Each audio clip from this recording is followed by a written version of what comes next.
Cool. So should we dive in with the questions? Yeah. Get rolling. Okay. So, right. I always get this like giggles, nervous, like my face freezes. Like, You're fine. But, it's just two friends talking. Yeah, I know. Thank you. So how did you get into, oh no, hang on a sec. Rewind. Tell us, for anyone that doesn't know about you, like what, like tell us about yourself, like who you are, what you do, and like how you got into your line of work. Yeah. So I'm Jaliessa Sipress. I am an astrologer and an artist and a writer. And I also moonlight as an inducer of existential crisis. I sort of specialize in asking people the right questions and asking the right questions about life and about the world, and right meaning questions that push us to grow and expand and learn about ourselves more deeply. And so for me, astrology is really sort of a catalyst to talk about other spiritual topics, political topics, emotional topics, and just sort of to keep expanding. I don't like to stay within just astrology for too long before I'm talking about something else or bringing in some other element. Because for me, the way that I got into astrology really was just from being able to identify connections with people that I knew I already had, or intuition that I knew I already had around people, and sort of be able to tie it to like a larger system, which felt comfortable to me, or felt sort of comforting to me. When I first got into astrology, it was a lot of like guessing people's star signs and like annoying the shit out of people, by just like being very like pigeonholing people. And then when I found out that astrology was like a whole field, and started researching more into it, I started giving people astrology readings, like natal chart, I guess you would say. I don't even know what you could call the first readings I gave because they were just reading out of a book. But that's how a lot of people start off with, and like, even with the tarot, you've got to start somewhere, haven't you? Yeah, exactly. And I think like the fact that me reading out of a book created such a vulnerable space for the person I was reading for, where they freaked out and they were like, I can't keep doing, like, it was just so accurate for them. And I was like, I'm just reading out of a book. Like, you know what I'm saying? Like, I felt like, wow, this is huge for me, because historically I felt like I've always been in a role of like nurturing and fielding concerns and like supporting people. And I think like, I was like, oh, this is a whole other way to do it. It's a whole other portal. And I actually sort of got more deep into astrology at the same time I was learning more about African traditional religion. And so I was sort of combining the two and thinking about magic a lot. And at the time, like, no one was talking about it in Portland. It would be like me and my friend talking over Ethiopian food, you know? So, and like in hushed tones, about like, we're like, did you hear about this spell? You know? So yeah, it's been an interesting journey. I feel like it really solidified when I moved to Oakland, California, which is where I started charging people and seeing people out of my like collective house's basement. So yeah, from there it's sort of mostly, you know, I've always been a writer, and that's sort of been woven in. And I went to school for art, and I've, you know, grew up sort of, the matriarchy in my family is connected to art and artistry. And so I've sort of followed that. So yeah, it's just sort of an amalgamation of all the things that I want to do. I'm just sort of following what I feel like is interesting, and what provides a space for people to feel held and seen. And I was just thinking, like, even like with all your Instagram like aesthetic, you can see that art and that beauty like all woven through that. Like, Thank you. I love it. Like, everyone go and look at Jaliessa's, like, read her post. Don't just like eye candy it, but like read the post as well. But like, it's very visually pleasing. Thank you. Yeah, it's interesting like how these things like come through us, but also something I find interesting, only because it's similar to me, is that when you were kind of like going through all of this, like, you were working in a beauty salon as well, weren't you? And like, I used to be a hairdresser. Was it a beauty salon? It was a spa. Oh, spa. Close. Yeah. So I was working in a spa. So there were different services. There were like esthetician services, so more like skin stuff. There was massage therapy, acupuncture, that kind of stuff. And I actually gave people foot baths. You're grounding people. Yeah. So I was literally pouring magnesium into hot water and, you know, putting people's feet in it. Yeah. So that was and I was like cleaning up after people. So that's what I did there. Yeah. Yeah. Just because like I was like, how did you get into that job? My friend was actually the lead massage therapist there. And so she was like, oh, we have like it was called a spa attendant at the time. And they're like, oh, we have this position open for a spa attendant. And I was like, sure. And it ended up ruining my body because it was these huge like the copper bowls and you're doing which was such an interesting juxtaposition because it was like a wellness spa. So like my coworkers would have to like quickly like get trigger points on me before I would like seize up before like their next client, and it was a funny experience. That's the thing I think with like wellness spaces and like spas. People, oh yeah, it's so soothing. Yeah, if you're there, but not for the people that work there. Like I used to be a hairdresser, and it was like, oh yeah, it's so comfy. But when you work there, it's a completely different story. But I was just like wondering for you, like, did you with like learning astrology, and because you were learning astrology while you were there, weren't you? That's sort of the first time I was in a work environment where people really embraced it, where people really embraced alternative medicines and alternative stuff. So that's definitely where I was like guessing all of my coworkers' sun signs, and they were also doing that to me, you know, and so there was more of a rapport around it. And that is when I sort of can pinpoint the first time that I like bought an astrology book and like started to properly educate myself. I think it's great when like it's not easy when you're working in like public customer facing things, but it is good when you're learning astrology and feeling into different things, because you can you've got little guinea pigs. Yeah, for sure. And I think people in my workspace were like, oh, you should go, you know, have you heard of this conference? Have you heard of this other thing? And, you know, because they could see that my interest in it was deeper than theirs. And I really appreciate that. And I am sending gratitude to them now for that. But yeah, it was an interesting sort of segue. I feel grateful that people are so supportive in that space. And how would you describe or how do you see like your experiences influencing the way that you approach astrology? Yeah, I think that for me, my experiences, you know, it's interesting. It's interesting because I'm such a cerebral person. Like I'm very cerebral and very emotional. So I'm either in those places, like embodiment and like experiencing is such like a hard thing for me to grasp, because I'm like, well, experiencing in my head, in my body, in my emotions, which one? It does feel like those are different things. And like, you know, I think that's what's beautiful about astrology too, is like you can be these different pieces that come together. And so, I think how my experiences inform my relationship to astrology is like mostly using astrology for self-care and self-understanding and self-reflection. Because for me, like as a mixed Black person growing up in like predominantly white areas in Portland, Oregon, I never really saw myself represented. I was always sort of othered, and I didn't really have a lot of things around me that validated me or that made me feel like what I liked and who I was okay. And everything was also very confusing as a kid. Like I grew up in the Christian church, but my grandma was like, oh, we're going to go give offerings to the fairies now. So I was just sort of like, okay, there has to be something that can speak to like the complexities of being human and also the emotional depth of like who I am and what I'm feeling. And also actually when I was a kid, my mom used to say things about me being a Cancer without sort of knowing that much about astrology. Okay, so your mom didn't know much about astrology? No, I mean, as much as like any person, like pop culture or whatever, but you know, her being an Aries, she was like, oh, that must be like your Cancerian, you know, like, and I was like, a kid, like what? So I think that there was always this sort of underlying thing, and feeling sort of, that otherness and feeling like I was also always in a caretaker role, even from like a young child, holding really heavy experiences, for the kids around me. And so when I found this sort of pocket where I was like, oh, I can relate to people, it's something where I can like help funnel my intuition into and also feel seen in myself and also see others and also hold vulnerable space, but in this like boundaried container.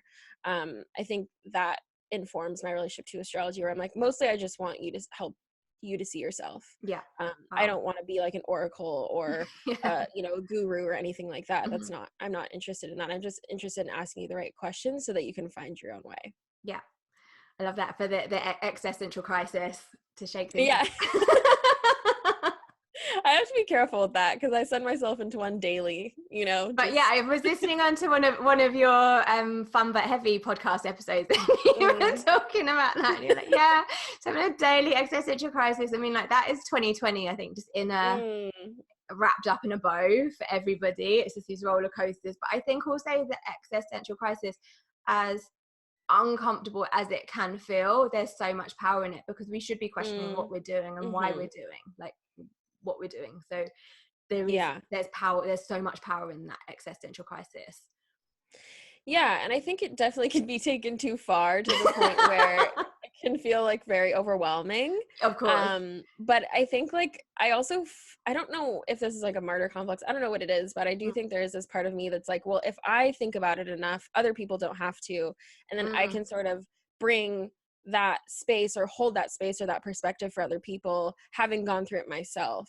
And I think that's also actually, you know, the question you asked before on like how my experiences inform my relationship to astrology. Like, trauma is something that really informs my relationship to astrology. Being able to say, like, okay, I've been through these things, I've healed these things, or I haven't healed these things, and this is how I know how to navigate this, or hold this kind of space for myself and for others, and how can I sort of like bring that to the larger public as well. Because yeah, and I think that's a really important thing to sort of note, that we have these tools and there will be some things that we've healed and worked out, but there is still so much that we haven't. And I think people often think, oh yeah, she's in this role, she's got all the answers, she's sorted everything out, but we're all just trying to work it out using our tools. But I do think, like, something that I come back to is like, how do people do this without this?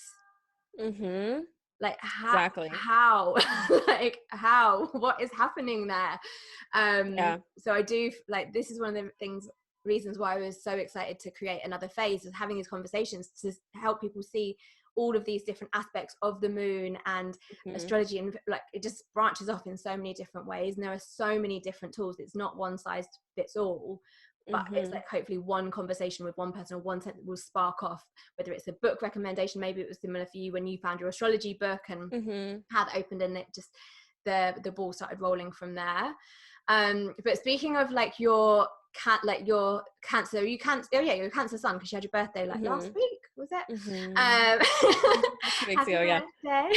Thank you. And like, do you think that comes back to your, like, how that nurturing side of you, and like the space holder, and wanting to kind of hold that for other people so that they don't have to in some ways? Yeah, I think it does. I mean, for me, the sun in astrology is sort of the filter, the lens through which you see the world. And so for me, I see it through a Cancer lens, which is like cardinal water. So it's the moving water. It's like initiating emotional relationships and initiating emotional connection. And so for me, I think, definitely my Cancer sun is like, I see people's emotions, or I see people's underneath the surface before I sort of am able to process their words. Like, a lot of times I'm like, okay, I need to be around like, I don't really care what people say for like the first 20 minutes of meeting them, because I'm like, okay, well, until I like hop into your energy field, or until I hop into like what happens when I see you, when things happen around you, how you interact with those things, like, then I don't really know what your words mean, or like how to process the intellectual side of you without the emotional. So I definitely think that's part of it.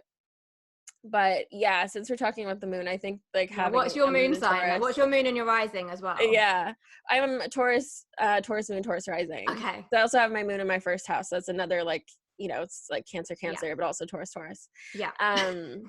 Yeah, Taurus moon, and in astrology, the moon is considered exalted in Taurus, which just means that has like a favorable expression, which I don't really believe in exaltation and all these sorts of things. I think that's another conversation. But for me, like, a Taurus moon is, you know, that fixed earth of like really being able to hold space and really being able to be grounded for other people, being able to be grounded in situations. And it can be taken to an extreme as well, where you feel like, I can handle anything, I can handle everything, I can take all your stuff and hold mine. And like, I've had to get sat on my ass so many times by trying to be everything for everyone, or trying to hold too much just to prove that I can. Mm. And so I think that's the other thing about being an astrologer is it's created this container, this space of like monetary exchange, or, you know, whatever the exchange is and whatever the time limit that we're setting on me holding someone else's stuff. Yeah. Because yeah, I mean, as early as I can remember, I was in spaces with other, you know, kids or other people and trying to like nurture or care for them or whatever. Yeah. Like Jaliessa to the rescue, like I Yeah. got you. Yeah, exactly. And I guess that's the thing, it's just learning boundaries, isn't it? I think that's something that all of us are learning and need, and I think I feel in so many ways with our lives being so much more online and things, those boundaries are getting so much more blurred. So it's the biggest lesson that we need to learn, but also it's getting harder. Yeah, definitely. And actually, multiple people within the past week or two said to me, like, you have such good boundaries.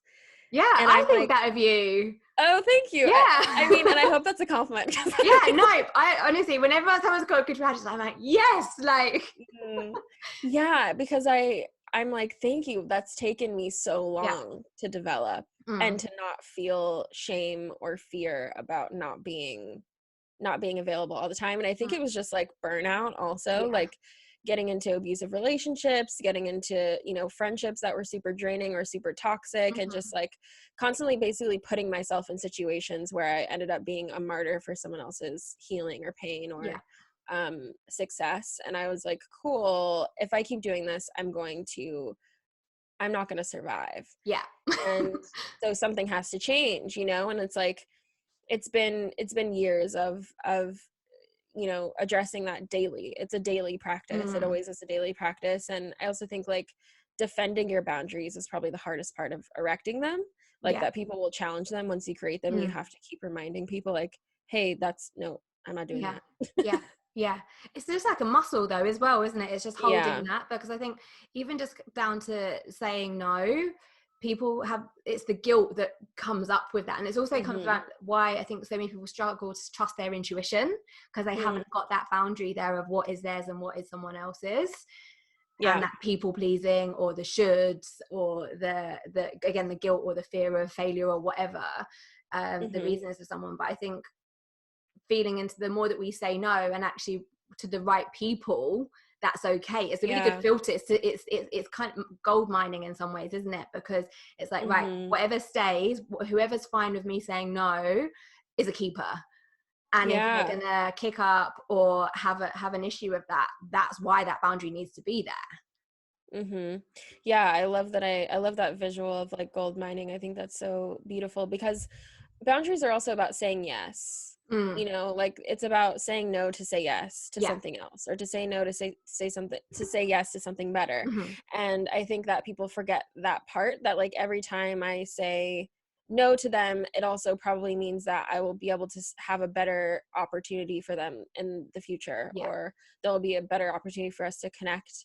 And also, like, if you believe in manifestation, or if you believe in like things happening for a reason, then me saying no was actually part of your ability to accept that no and move in a different direction. And so really we're all bumping up against each other's manifestations, each other's you know, expressions, and really being able to see like, oh, okay, when I do this, it actually provides an opportunity for other people to find new avenues of growth and expansion and self-understanding.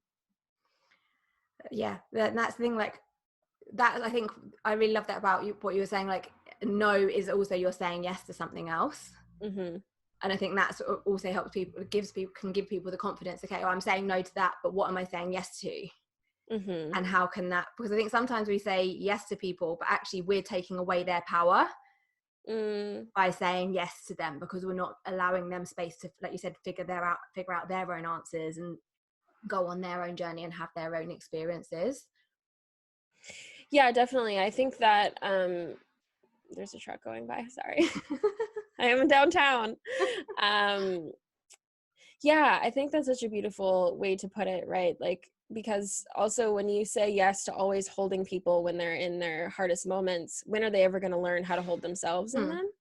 And it's not about leaving people out to dry, or it's not about like, you know, you have to learn how to say no, or you have to learn how to say yes and, or to create, because sometimes a boundary is like, yes, but I can only do it if it's at this time, or yes, but I can only do it if it's in this container or in this way, you know. So yeah, I think for me, definitely, like, I think the other thing about Cancer energy too, like if you think of the ocean, like the boundary is that land, and like the earth aspect of my moon is also like, oh, my body will tell me when I just can't hold anymore, because I will literally just drop off. I love like laying on the floor. Like I've had friends come over and I'm like, I'm so frazzled. They're like, do you need to lay on the floor and I'll get dinner started? And I'm like, yeah, they I'm just just know. gonna lay on the floor. They're helping you down. Like, come on, babe. Yeah, and I'm like, okay, I'm good. You know, just lay on the floor for 10 minutes. But yeah, just because my body will be like, oh, quick, you're done. Like you're done with this at this time. So yeah, it's hard lessons. It's not easy to do this work, or to you know, honor those things, but it's absolutely necessary for sustainability. Yeah, because that's the thing. Like, we've got to, it has to be sustainable, because otherwise we're no good to anyone.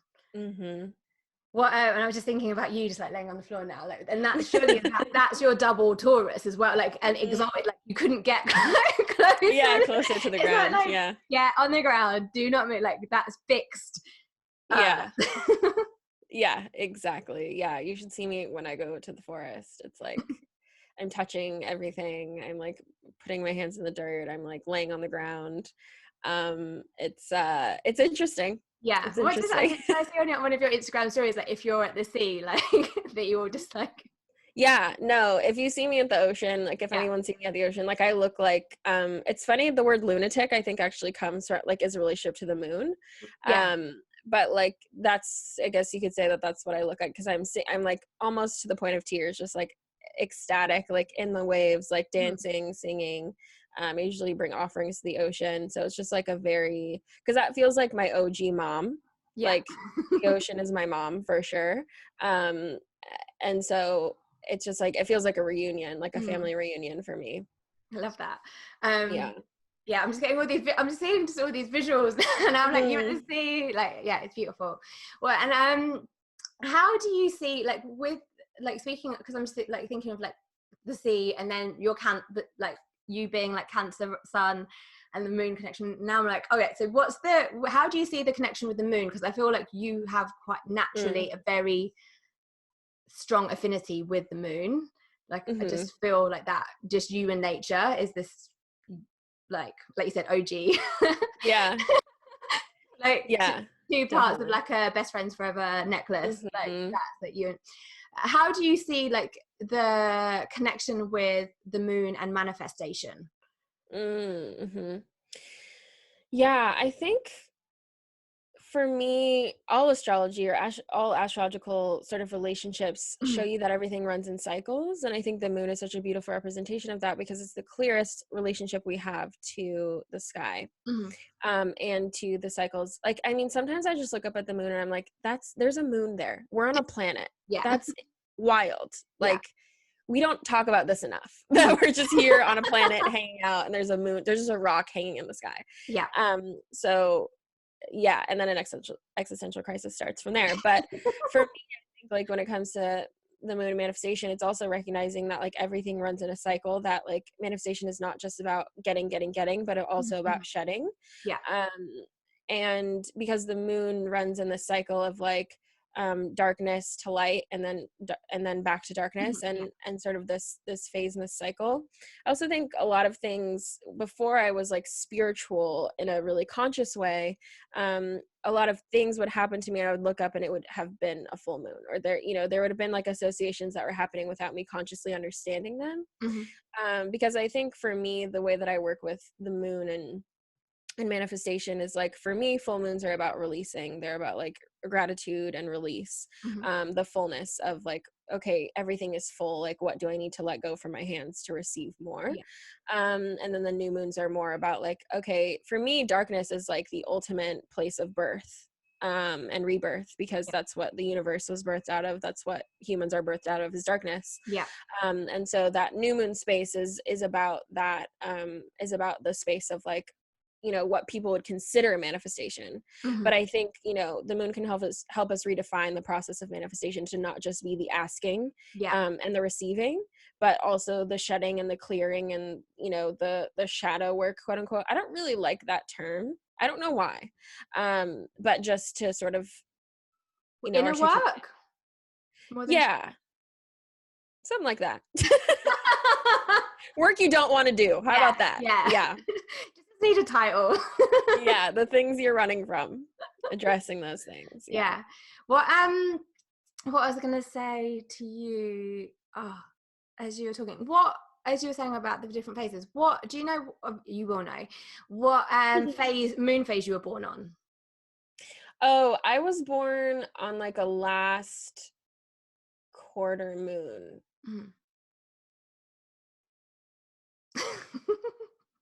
The quarters, I'm always like, I see them and then, we don't have as much of a relationship, I think, because I work with things in like a more holistic way. So I'm like, oh, she's waxing, or oh, she's waning, or oh, she's dark. It's all, like you said, it's all part of the same cycle. It's all connected, isn't it?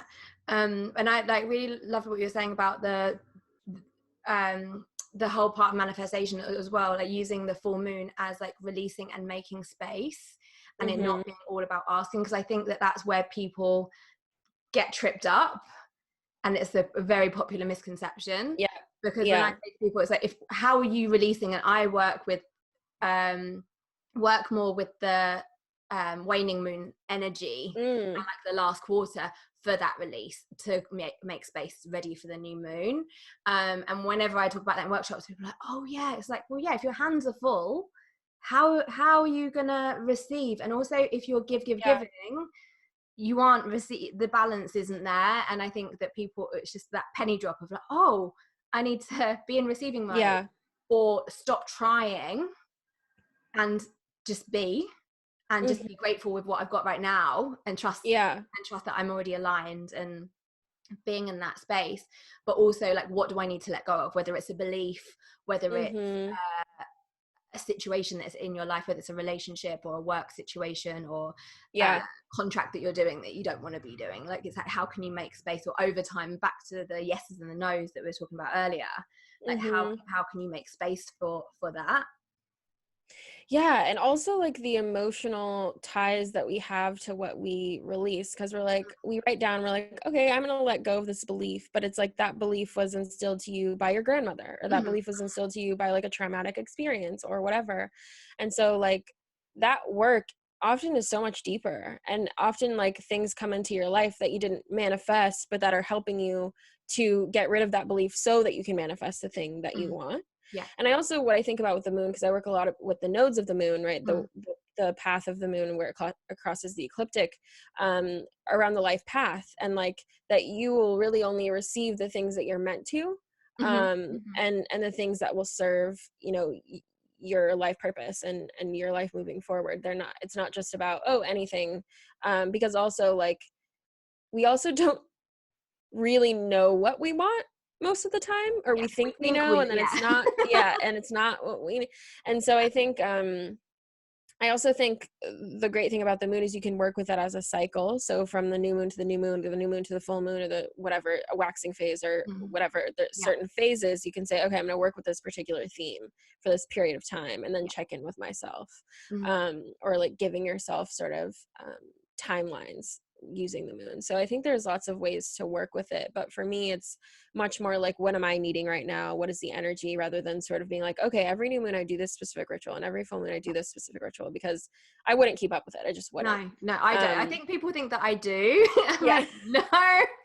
Like, it's feeling into what you need at each time, and it's pulling from all these different things. But for me, working with the moon, a lot of it is mostly like that, using the moon phases for opportunities for self-inquiry and self-reflection, because like it doesn't matter what you're trying to manifest if right now is a shit show, and that you've got a recurring pattern that's reinforcing that.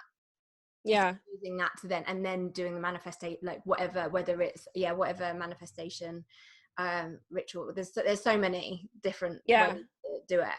I loved, like absolutely loved your tapping with Gala Darling, like tapping for the new earth, because that kind of breaks it all down with the limiting beliefs, programming, and then looking at things from a different perspective. But what is your manifestation process? Like what do you do? What do you find works for you? Or like, is there anything that you've tried, or you've been like, oh my god, that who made that up? Yeah, I think about manifestation probably every day, and I have a course on it called the Manifestation Project. Jesus. Is that on your website?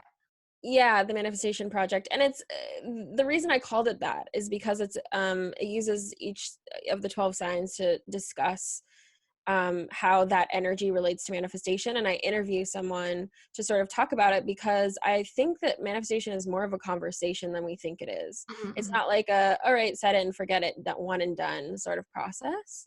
And I think for me, like when it comes to the manifestation process, so there's a law of attraction, right? Which I think, first of all, I don't know if we all are completely clear on what it is. And second, I don't know if what it is actually what we need. Because I think some people think it's like, think better thoughts and like have more. And I'm like, your thoughts are actually a very small piece of an energetic puzzle of like being a human and being in a body. So for me, it's more like, it's about frequency, actually. And what I mean by frequency is, what ideas are you frequenting most often? Okay. What feelings are you frequenting most often? And so that's what I think of when it comes to manifestation. Like, are you frequenting the thought of not having enough most often?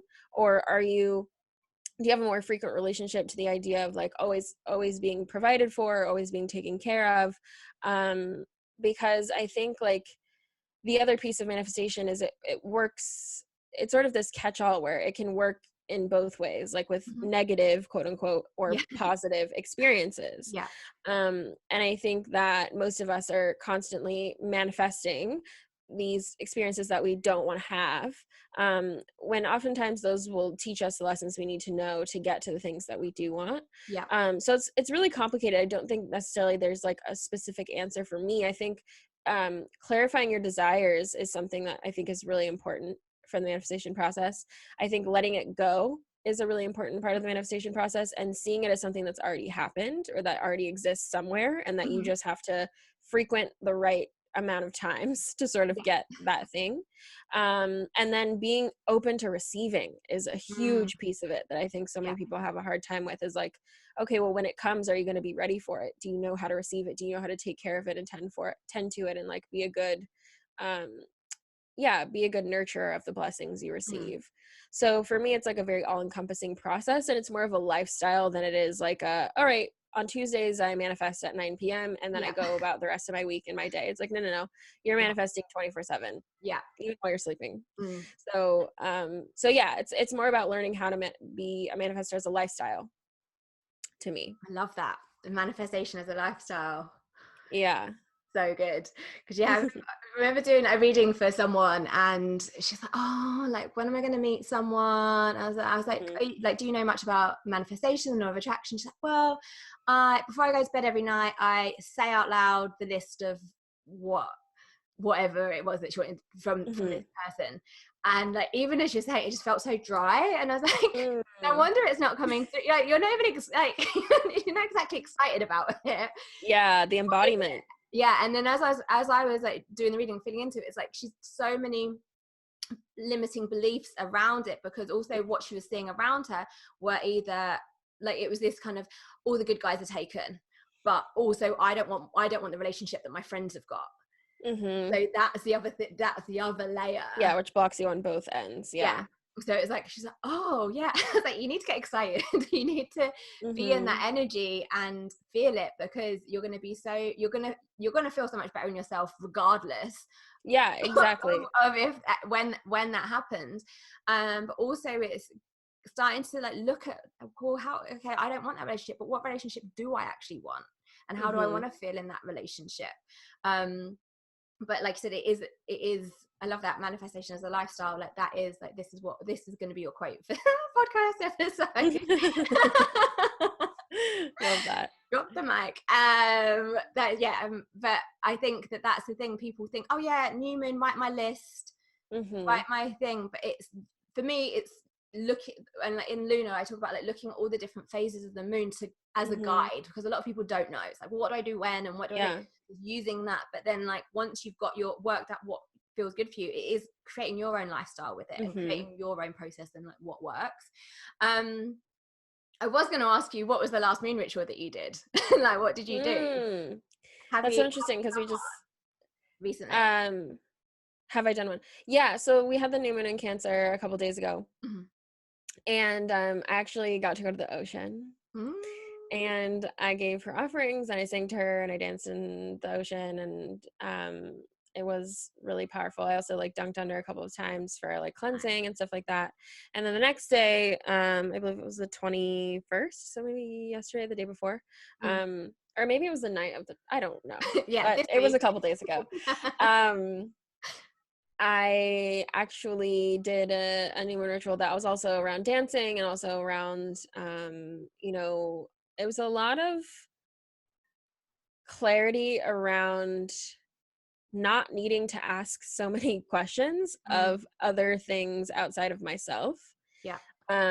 Not needing to be like, when and how and what and why, and it was really about like trusting the flow, right? With the new moon in Cancer, it's really about like the ocean and the movement of the emotions. And so it was really powerful for me, I think, because all of the questions that I like wanted to ask my cards or this and that, I was like, why am I asking? Like, why can't I just be? And I think since the eclipses happened, I felt like every time eclipse season hits, I'm like, why do I feel like this? And it's this like 1 foot on the gas, 1 foot on the brake sort of energy, where it feels like this anxiety of like, okay, when is this going to lift? Something's got to give, you have to take your foot.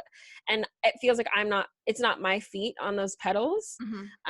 It's just this like liminal space. And I think like surrender was probably the biggest part of that ritual for me. Like, how do I just surrender to the process, and not ask so many fucking questions, but instead just like feel into the little details and go, you know, move as I go. So that felt really powerful for me. But yeah, dancing has been a really big ritual for me lately. Have you got a favorite? Have you got like a playlist, or like what's your song at the moment? You know, actually, my song at the moment is When I'm in Your Arms by Cleo Sol. Oh, I think I know it. But as soon as we finish this, I'm gonna be listening to it. It's the perfect song. It also actually has to do with manifestation. Like for me, music, because I also have a love and relationships course, and one of the things that I talk about in the love and the relationships course is like pick a song or like a collection of songs or whatever that help you embody how you want to feel in your relationship. And so when you turn on that song and you dance and you move, making yourself feel and like basically exist in that pocket of emotion and that pocket of like visceral embodiment experience. So yeah, that's been something that I've been doing a lot recently. I love that. And that's the thing, I think a lot of people think, oh, a ritual is that space to like, actually, yeah, it's not about asking questions. It's just being and seeing. Because the thing, as soon as we stop asking questions, a lot of the time, that's when the answers come through, the clarity. We're like, oh, where did that come from? It's just like waiting for a phone to ring, isn't it? And then we look away and we do something else, and then it does. Yeah, exactly. And I think making a playlist, like that's something I say to people, like, is like, how do you want to feel? Like, what's your thing? That whether it's relationships or just a state of mind, or like create that playlist, because it really helps you get into that vibration and that frequency. So powerful. Yeah, exactly. Yeah, music. Yeah, I love. I can't wait to listen to that song now. So something that talking about like manifestation and everything, and moon rituals. I really want to talk to you about I don't know. It's not like the statement of like mate that has been like I saw it a couple of years ago actually. I think the first person I saw it share it was Serpent Fire. Oh yeah, But it was like, maybe you manifested it, maybe it's white privilege. And I would like, as a mixed woman, like I would love to hear your thoughts and like experiences on that, like if you're happy to share, because I think it's really important to I think because I was looking at you've recently done like Black women and the manifestation event, like talking about that and how I think with the Black Lives Matter movement and everything that's coming up to the surface, I think it's making people realize that how little they do know about other people's experiences, and how like people can take for granted their own experiences. Mm-hmm. And I think a lot of the time in the like manifestation can often be thought of as white because of that privilege it does allow. And I know one of my friends actually recently, she shared that maybe you manifested it, maybe it was white privilege, and like she got a lot of backlash from it because so many people didn't get it, like just didn't want. They're like, I've had a hard life, it's just that standard, I've had a hard life too. It's like, but that's not the point.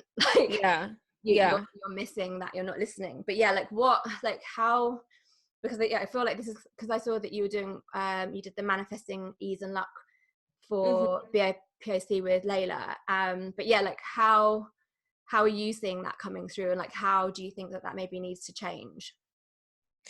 Yeah, I think that statement for me is so complex, right? Because for me, like, I do think that your starting point with manifestation often has to do with the way that you were socialized, with the way that you were raised, the images and messages that you were given when you were still forming. And I think for people of color, specifically Black people, you didn't see images of yourself. You didn't have, if you did, they were depicted as like either aggressive or as criminal, or there were such limited options for what you could be and how you could be received.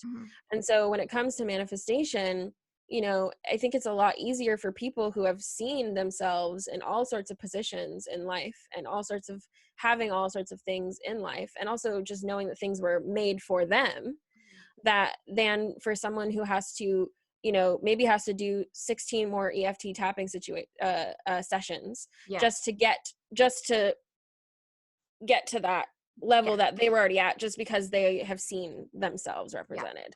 And then on top of that, like getting no's and having a lot of your experiences in life reinforce these ideas that you're not enough, that who you are will always be a deficit, that your identity will always be a hindrance to you getting what you want.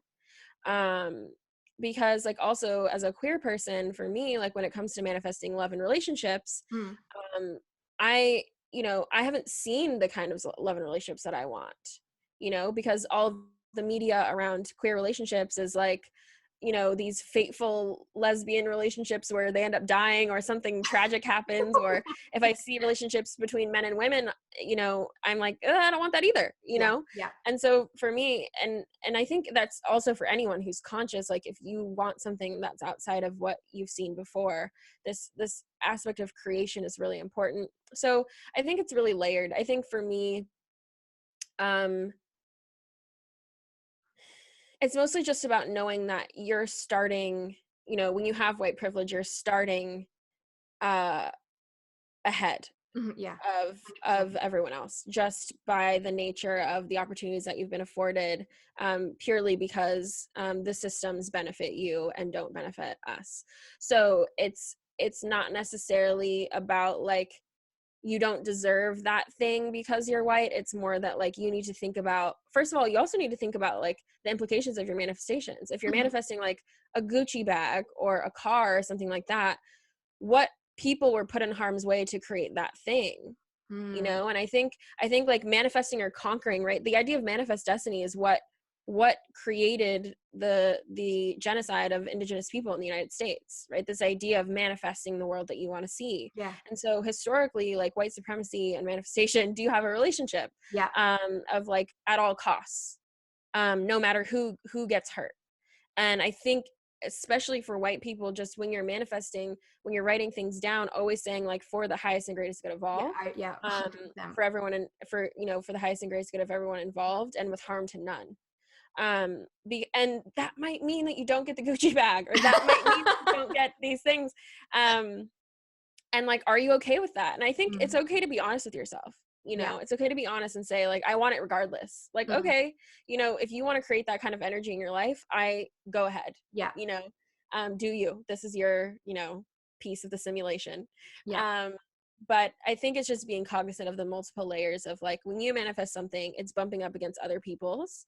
And so when you go into, you know, it could be as simple as a job position, or like I said, a material thing or whatever, like, you know, historically our, you know, communities of colors access to those things is a lot lessened. And so, you know, who needs manifestation? Probably people of color need it more than white folks at this point, because a lot of the frequency of manifestation has been given to white people without them having to do the work. So I think that's probably my, I mean, obviously it could unfold for eons, but and the other part to your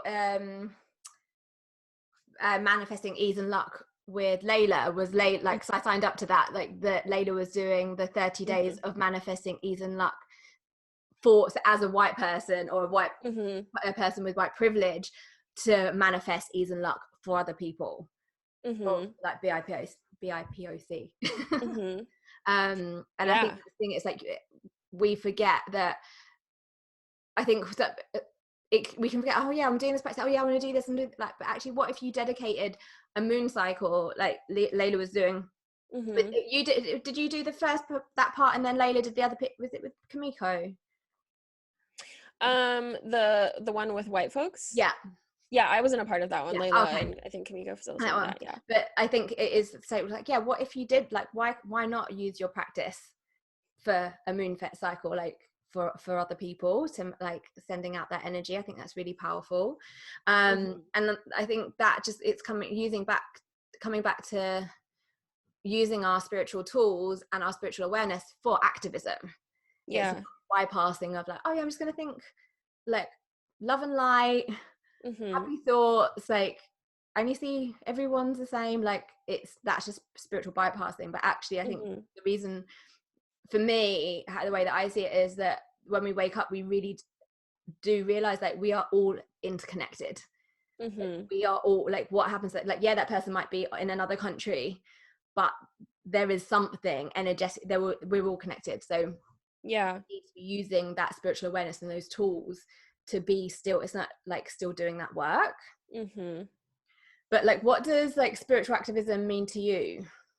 How do you see that? I think definitely, I think what you're saying is really powerful, in that like, in that we need to actually walk our talk, right? Because, or at least start to define the terms that we use. I think the most irritating thing that you could probably do in front of me is use a term like love or light or oneness, and not define what you mean by when you that. get in an email, love and light, it's like, no. Why? And I'm like, that's fine, but like, what do you mean by love? Because to me, love often looks like protecting people from harm. It often looks like going through the depths with them. It often looks like, you know, care without bounds. And I think if you really felt that way about that person, or if you really felt like we were all interconnected, then you would feel these things as deeply as them being you, or them being your family member. And so I think to use those terms to distance yourself from that is the opposite of what you're trying to say. But that's my opinion, because I don't know what they mean when they say love and light. Maybe when they say love and light, they mean for only certain people, right? I don't know, because they're not defining it. And so I think first of all, in spiritual activism, say what you mean. Stop using spiritual words as a way to get around things, and as a way to not be direct, and to not to not say what you mean because you're scared. If you believe that like everything happens for a reason, then you speaking your truth will incite whatever needs to happen for you in your life and your community. You know, like, I think people need to be more honest with themselves. I also think like spiritual activism, I think it's also seeing the spiritual as like inherently political, because it's, you know, the idea that we're all one is inherently political, because it means that like equity is absolutely necessary. And it also means that my liberation is tied with your liberation, because if we come from the same thing, you know, so it's just like, it's inherently political. And I want people to stop separating the two, or thinking that the two are separate. And I want people to acknowledge that I want people to acknowledge where their spiritual practices come from, the tradition of them, and also to acknowledge where other people's spiritual practices come from, and the importance of spiritual practice and liberation, that they've always been tied. So yeah, I think those are things that come to mind when it comes to spiritual activism. I think, like help going into prisons and creating meditation programs is great. Going into schools and teaching these things is great, but also like that's not the end all be all to me. I think that there are other things that you can do, and also, giving portions of your monthly income to organizations, or doing, those things to me are very spiritual. This practice of, especially with manifestation, like there is a piece of it about giving and keeping flow. And so keeping money in flow doesn't just mean buying another pair of shoes. It means like another Gucci bag. Yeah, it means like giving, and you can have both. If you believe in abundance, you can have both. Yeah. So I think, it's just getting more clear about what you're saying, what you mean, what you actually believe, instead of hiding behind things that don't seem to make sense. Yeah. And the thing is, it's so easy to Google, like, in a rabbit hole to think, actually, well, where am I using this? Like, where has this come from? Like, if you're not, like, even if you're reading books, then it's all in there anyway. But I think that people forget that even all spirituality, like, it's been illegal in different points in our different histories, like, and so it is a political thing. Because it poses a threat. And it is, like, even one of my friends, she can't use like a payment system because she's an astrologer. So even though we think, oh yeah, I'm doing spiritual stuff, like, they will come and get us. Like, and they have. And they were on so many levels. So we're realizing, like, to be spiritual, you used to have to be an activist as well, and understanding what's going on, and not just universal fix it. And I think the term activation is used so much in spiritual circles, but then when you talk about it in reference to, like, protesting or abolition or all these other things of, like, of activating your energy for that, people are quiet, and it's very confusing to me. But like you said, I think the other thing that people forget is, like, just because people over there are being persecuted, it won't be long if you let that continue. It won't be long until it comes to you. It won't be long until that trickles down, because we've seen the way that everything runs in cycles. Like, we've seen spiritual persecution happen in cycles. It comes and it goes. And I think, like, the fact that we're in a trend right now with spirituality doesn't mean that much. It actually means that a lot of us are more exposed to systems that don't want us to survive off of this. And so it's not about fear. It's not about, like, oh, you should be fearful of the things that you're doing, or you should be fearful of, of doing what you love. But it's more just saying, like, recognize, look around, read the room, see where you're at, see what the history is of what you're doing. Because if you knew the history, you would know that, like, the position that you're taking is inherently political. Yeah, totally. Like, I just, you need to get all, like, chills all down. Oh, that's so good. I can't wait to listen back to this. I'm going to be another quote from Jaliessa. Thank you. I'm excited to listen back to it too, actually. So as we wrap up, a question that I've been asking everyone is, like, if you could go back to another phase in your life, when would that be? And would it be just to enjoy yourself in that phase, or would there be a message that you wanted to give yourself if you went back to that phase? That is such a beautiful question. I think what immediately comes to mind is I would go back to when I was living in Tucson, Arizona. And I felt really stuck. It was weird because it was the most spiritual, like, all I did there was, like, meditate and paint what I meditated, and, like, work on my business and, like, dance. And I didn't really have any friends. I was just there with my partner at the time, and my relationship was sort of crumbling around me. And I was like, I just felt like I needed to stick it out for the lease and, like, all this stuff. And, like, if I could just go back and tell myself, like, you always have the resources that you need to get where you want to be. You don't you don't need to ever be stuck. You don't need to ever be anywhere or with anyone. I don't know if I would listen, because I think I knew these things. And when you come, it's like the massive I told you so from like future Jaliessa.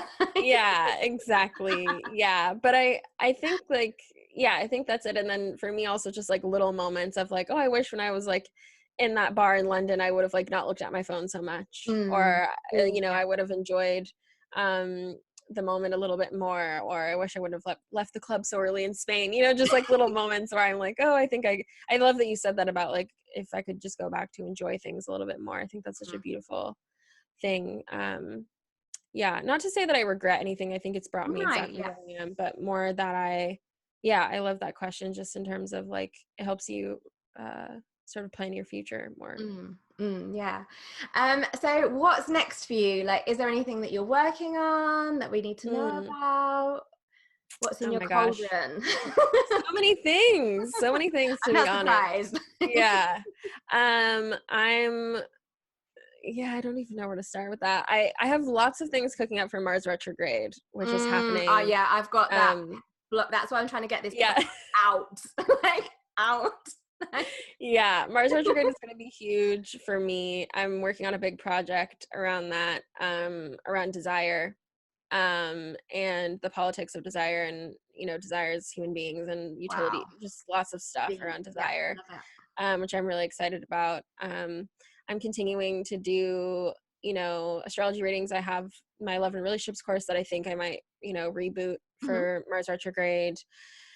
I'm still doing business coaching and spiritual coaching, and I'm just I'm doing what I feel like I can to redistribute the skills that I've acquired.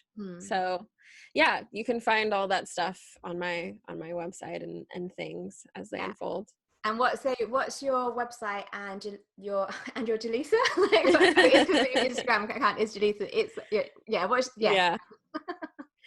So it's just at Jaliessa Sipress on Instagram, and then it's jaliessasipress.com, and everywhere else is Jaliessa Sipress. And then you've got your podcast.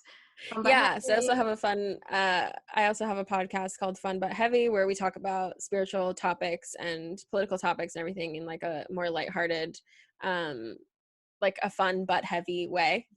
So check that out as well.